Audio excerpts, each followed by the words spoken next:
My name is Richard Stanley, Ric Stanley.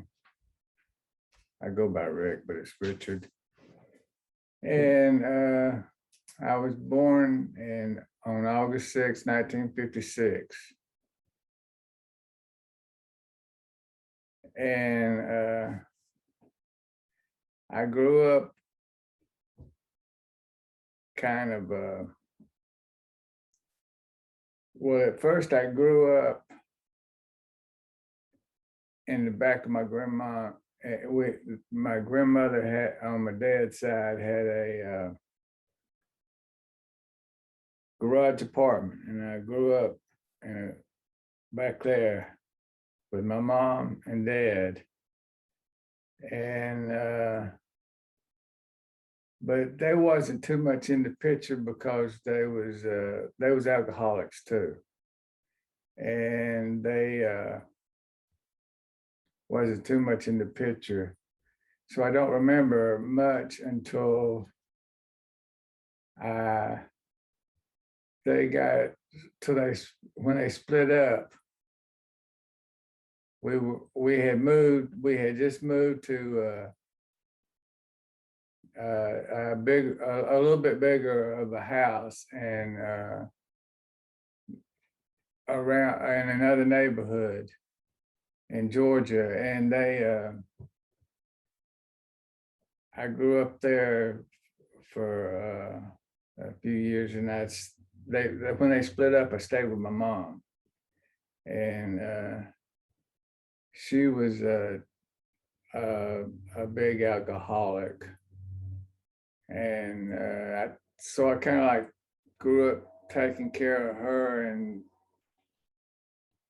then she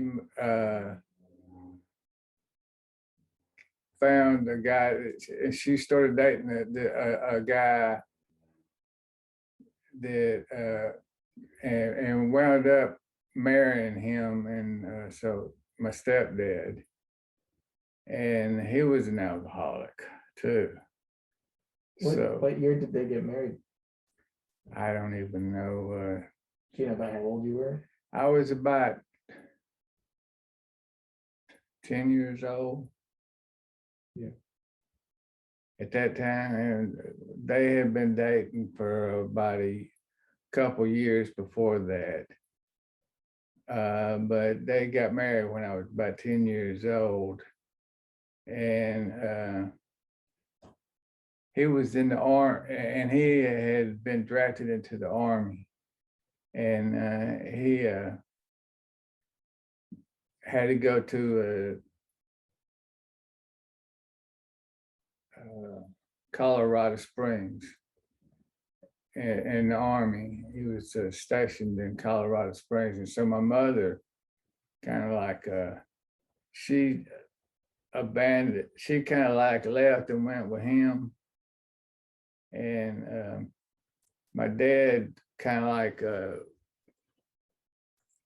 he was having kind of I think he was having kind of like some mental problems because of all that, because there was a lot going on, with that situation with him, because he didn't know she was cheating on him behind his back. And so when he found out there was some mental problems going on, and he abandoned me too and went with his friends, went to live with some of his friends.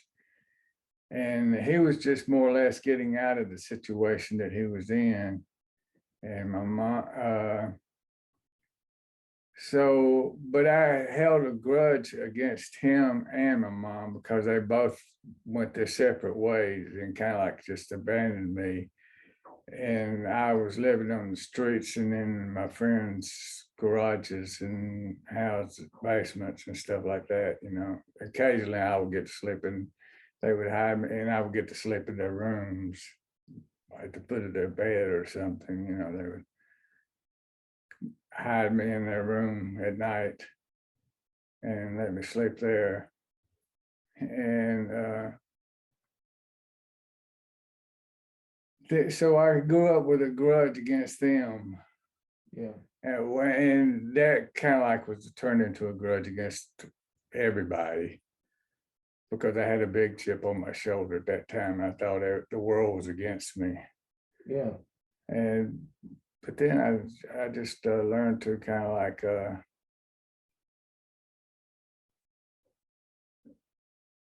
I kind of like learned to kind of like just live and be as happy as I could. It's, hanging on to them grudges that I had, but I learned to be happy as I could by living by myself Mhm. and not getting too close to people because I felt like they would let me down. So I grew up with a lot of grudges against that, against everybody. Yeah. And that's when I started doing a lot of drugs and drinking. And I quit going to school because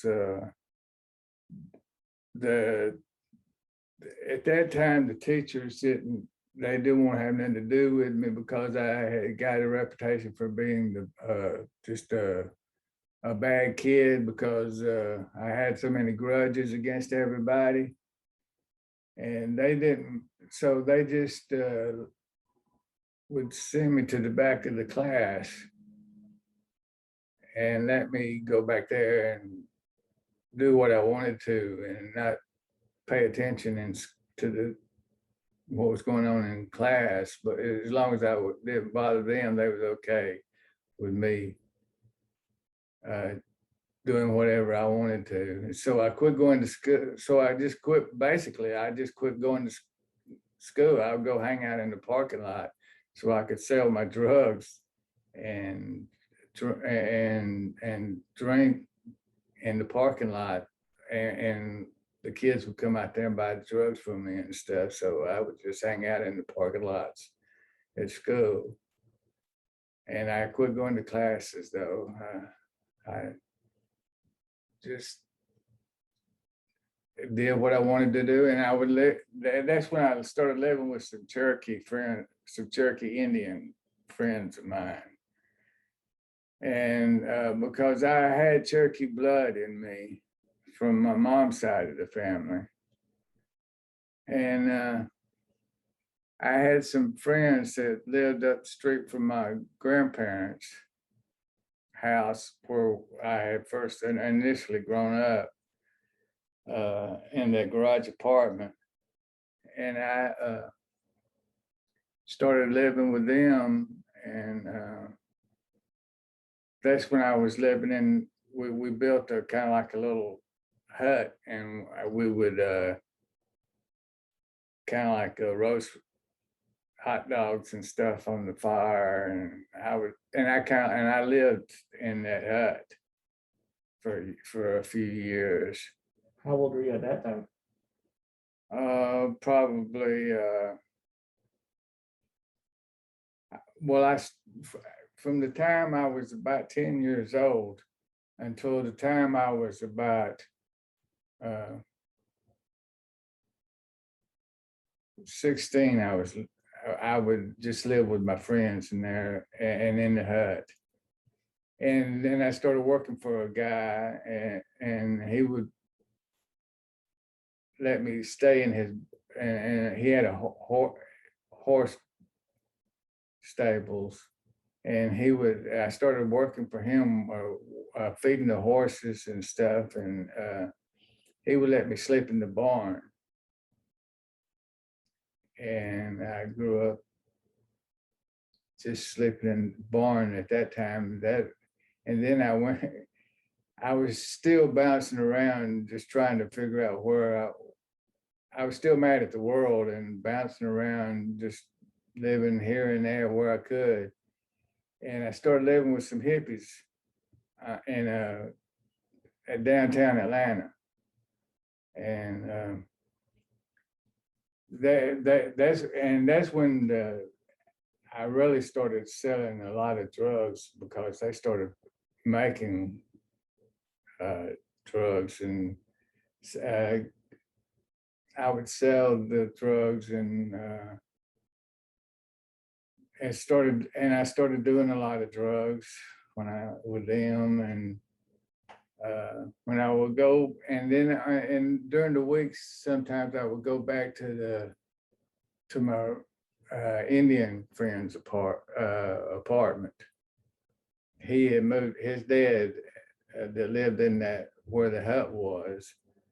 His dad had died, and he moved into an apartment.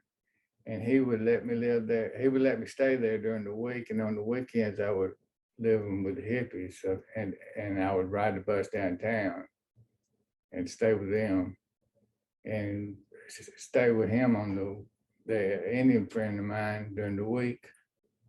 And and I started that, and I started trying to go to counseling and stuff because the laws started changing, and they started getting on to me about going to school. And one thing my grandparents did do for me is that at that time they to keep me out of the foster system, they said they had adopted me and said that they would take care of me and stuff. But then they let me go do my own thing and live with a friend, because they couldn't do nothing with me either at that time. So they did keep me out of the foster care system. Did you ever sleep at their house? Yeah, I would sleep at their house sometimes, but I didn't really sleep when on holidays and stuff. I would stay with them because my grandmother was she liked to celebrate Christmas and stuff like that, and so I would go celebrate Christmas with her because I started appreciating what they did for me as far as keeping me out of the foster home. And so I would go spend the holidays with them, stay with them some, but but back then I was still staying with my friends because especially the Cherokee people that lived up the street from them, because they lived near the railroad tracks, and I had a lot of places that I could sleep and stay with friends. I had a lot of that lived around the railroad tracks, the Indian people, and some of them that he had an apartment.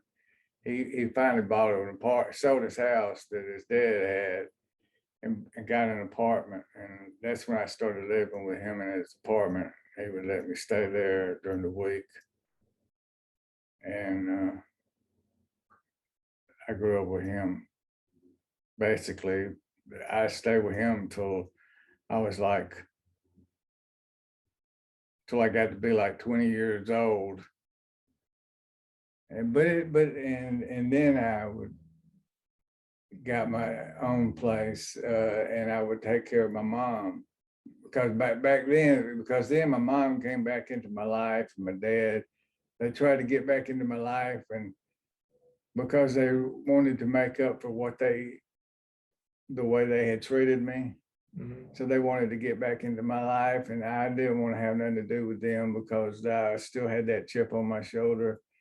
And I found out that I wasn't doing nothing but hurting myself by trying to hurt them, because I had this attitude that I was going to show them what a bad kid was really like. And I wasn't doing nothing but hurting myself at that time.